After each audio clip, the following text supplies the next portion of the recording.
क्या हुआ, ग्रेजुएशन ही तो है, क्या फर्क पड़ता है।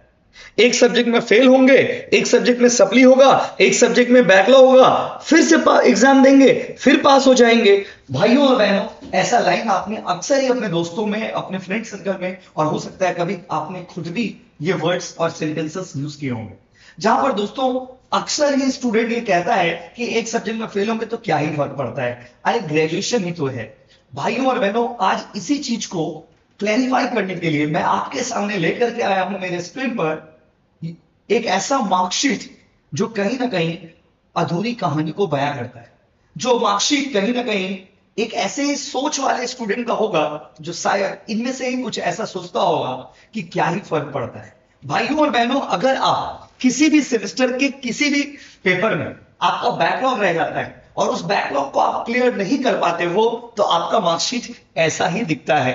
वो कहते हैं ना, हमारी अधूरी कहानी। दोस्तों, ये एक अधूरी कहानी का नमूना है आपके सामने। देखिए यहां पर स्टूडेंट का किस तरह का मार्कशीट है।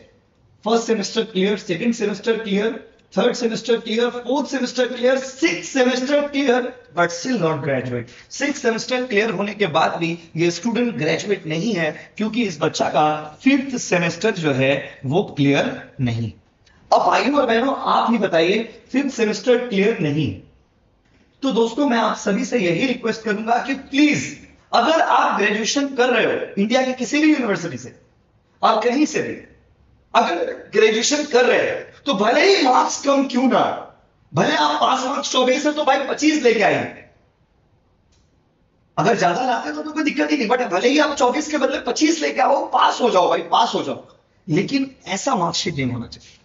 ये बहुत गलत है दोस्तों, क्योंकि अगर आपका मार्कशीट ऐसा होता है ना तो आपका पूरा कैरियर डिस्ट्रॉय हो जाता है। आप लाइफ में आगे नहीं बढ़ पाते हो, कुछ फ्यूचर प्लान नहीं कर पाते हो अपने कैरियर से रिलेटेड। तो भाइयों और बहनों, मैं आपसे एक ही रिक्वेस्ट करूंगा कि अगर ग्रेजुएशन कर रहे हो तो भाई अच्छा मार्क्स आता है तब तो गुड है, लेकिन भाई कम से कम पास मार्क्स उठा लो।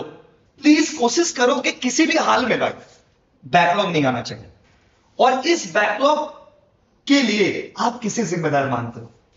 आपके टीचर्स को, यूनिवर्सिटी को, खुद को, या फिर अपने कॉलेज को? कमेंट करके जरूर बताइएगा और ये वीडियो अपने सारे दोस्तों में शेयर करिएगा, क्योंकि मैं चाहता हूं कि हर एक बच्चा पास हो, ऐसा मार्कशीट किसी का भी ना हो।